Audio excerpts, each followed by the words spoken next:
আসসালামু আলাইকুম। এই যে আমার দেখেন লাউ কদু গাছ লাগিয়েছিলাম বিচি থেকে। এখন দেখেন এই যে হাত বাড়াইছে ধরার, মাশাল্লাহ হাত বাড়াইছে ধরার জন্য। কি বৃষ্টি, এত তো কদু গাছ বাঁচে না বৃষ্টিতে। তারপরে ইনশাল্লাহ আমার মনে হয় বাঁচবে। দেখেন ধরার জন্য হাত বাড়াইছে। আর একটা গাছ ঢেলে পড়ছে বৃষ্টিতে। আর একটা এই যে এত গাছ কিন্তু একজন লাগানো ঠিক হয় নাই, কিন্তু এই উস্তা গাছগুলো কিছু উঠায় ফেলাবো। আর এখানে এসে ভেন্ডি গাছ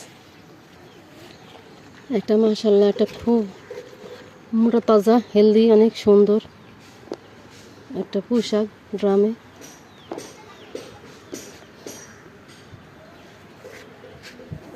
এখানে আছে কাঁচামরিচ, পেকে গেছে একদম পাইকে লাল হয়ে গেছে, একদিনই লাল হয়ে গেছে। আমি কালকে উঠছিলাম তখন দেখি নাই যে লাল হয়ে গেছে, কালকে সকালে উঠছিলাম ছাদের পরে। কালকে সারা রাত বৃষ্টি পড়ছে আমাদের খুলনায়। দেখেন আমার গাঁদা ফুল গাছটা, একটা গাছ লাগাইছি, এখন ডালপালা কত যে ছাড়ছে দেখেন। একটা ডাল, দুইটা ডাল, ডালের হবে এই ডাল, এই ডাল, এই ডাল, এই পাশে ডাল, অনেকগুলো ডাল বেরিয়েছে। আর এই গাঁদা ফুলটা অনেক বড় বড় গাঁদা ফুল হয়, অনেক সুন্দর লাগে। আমি এখান থেকে আনছি বিচি। এখানেও আছে আমার ভেন্ডি গাছ, এই ড্রামে, এই ড্রামেও আছে। আর এই পোকা দেখেন, এই যে গাঁদা একেবারে দিছি উড়ে চলে গেছে। গন্ধ, আমার হাতটা গন্ধ হয়ে গেছে, সারা গাছের মধ্যে পড়ে গেছে। আর এটা আমার লাল সিম ড্রামে লাগানো হয়েছে। ও ড্রামে লাগানো হয়েছে। একটা ডালে দেখেন কত বড় হয়েছে। মানে বিচি দিয়েছিল একজনে, লাল সিমের বিচি নেন, 4টা বিচি দিছে, 2টা উঠছিল, খাই ফেলেছে একটা পোকাতে। আর এখন যে একটা গাছ আমার হয়েছে।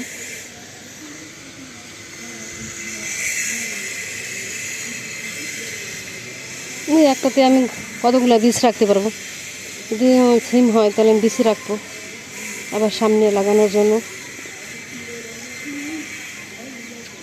আর আমার সজনা গাছটা দেখেন কত লম্বা হয়ে গেছে, কাটার পরে সজনা কাটে সবারই দিয়ে দেওয়ার পর দেখুন কত বড় হয়েছে। ডালগুলো আরও বড় হবে, তারপরে আবার সামনে ফুল আসবে। এই দেখেন মাশাল্লাহ আমার বেগুন, মাশাল্লাহ বেগুন খাইতে পারবো আর কি, 2-3 দিনের ভিতরে খাইতে পারবো। এখানে আরেকটা বেগুন, কালো বেগুন, এই যে দেখেন আমার হাতে ধরে রাখছি। এখানে আরেকটা বেগুন কালো, এই যে মাশাল্লাহ। ভিতরে সাদা বেগুন, এই যে আমার হাতে, এই যে ও তলে লাগিয়ে রয়েছে একটা, ওই সাইডে আছে, এখানে আরেকটা আছে, এই যে আমার হাতে ধরছে মাশাল্লাহ। এখানে আরও আছে, যে ছোট ছোট, এখানে আরও ফুল আছে। এখানে একটা বেগুন দেখেন কত ছোট, একটা বেবি, অনেক ছোট ছোট। আর এই গাছটা আমার পুরনো পুঁই শাক, এটা বাঁধানো রয়েছে। তারপর এখান থেকে আবার দেখেন লগা বাড়িয়েছে। আর এগুলো পুরনো, আমি খাইতে অনেক দিন খাইলাম। আর এখনও দেখেন কত সুন্দর মাশাল্লাহ আবার বাড়িতেছে, ছোট ছোট বেবি আবার বেরিতেছে। এখানে আমার বড়ই গাছ, আমি এটা কুল বড়ি খাইয়ে ফেলাইছি, তাই দেখেন কাটা যুক্ত ভরা কাটা, মানে এত কাটা হয়েছে, ভরা কাটা। আর এখানে পুঁই শাক আছে, আমি খাইছিলাম, খাওয়ার পরে দেখেন মাশাল্লাহ আলহামদুলিল্লাহ। এখানে একটা গাছ আছে, ওই যে আপনার বলে তরমুজ গাছ, ওই আমার স্বামী বিচি ফেলাই দিয়ে এখন নিজেই বলতে পারে না। এই দেখেন তরমুজ আমার আঙ্গুলের দ্বারে, মাশাল্লাহ হবে কিনা আল্লাহ জানে একমাত্র, ইনশাআল্লাহ হইতেও পারে। এই দেখেন আমি আরেকটা তরমুজ, কিন্তু পোকা তো আমার ছাদে পোকা ভরা, আল্লাহ জানে, আল্লাহর ইচ্ছে যদি হয় তো খাইতে পারবো। চেষ্টা করবো যে একটু যত্ন করার জন্য। আর আমার এই দেখেন শাক দেখছেন, এটাকে বলে খুলনায় বলে খোটা শাক, অনেকে বলে হেলেঞ্চা শাক, কেউ বলে মালঞ্চা শাক। এই বালতিতে পড়া আমার খাওয়ার পর আবার হয়েছে দেখেন, আমি অন্য অন্য শাকের সাথে মিশাই খাইছিলাম, তারপরে দেখেন আবার হিচি শাকগুলো কিংবা মালঞ্চা শাক, পুরনো নাগামরিচ বা বোম্বাই মরিচ।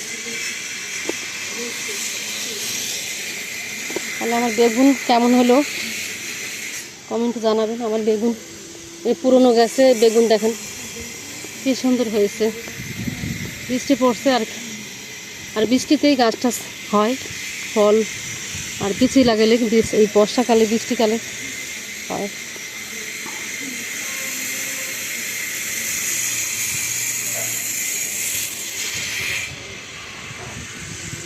মাশাআল্লাহ, আর এই ড্রামটা ফুটো করা হয় না, এই জন্য পানিতে তলায় গেছে, বৃষ্টির পানিতে এই ড্রামটা ফুটো করা হয়নি। পুঁই শাকগুলো নষ্ট হয়ে গেছে। আর একটা ভেন্ডি গাছ আমি চিন্তা করছি কি নিচেও লাগাইছি ভেন্ডি গাছ, চারটা হয়েছে, চারটা হওয়ার পরে একটা মরে গেছে আর তিনটা আছে, তাহলে এখানে ছয়টা আছে। আমি অন্তত আধা কেজি ভেন্ডি খেতে পারবো, কি এক পা ভেন্ডি খেতে পারবো, কি মাছের পাশে দিয়ে ভেন্ডি দিয়ে মানে রান্না করা যাবে। আমি সেই আন্দাজে লাগাইছি, আর আমার কাছে আর বিচি নাই, সব বিচি ফেলাইছিলাম, এই কটা গাছই উঠছে। তাইতে ইনশাল্লাহ আমি অন্তত 2টা গাছ তো খেতে পারবো। আর নিচে আছে 3টা গাছ, নিচে হয় না, নিচে বলতে ওই যে ওই নারকেল গাছের জন্য কিছু হয় না, ওই কালো কালো কি পরে।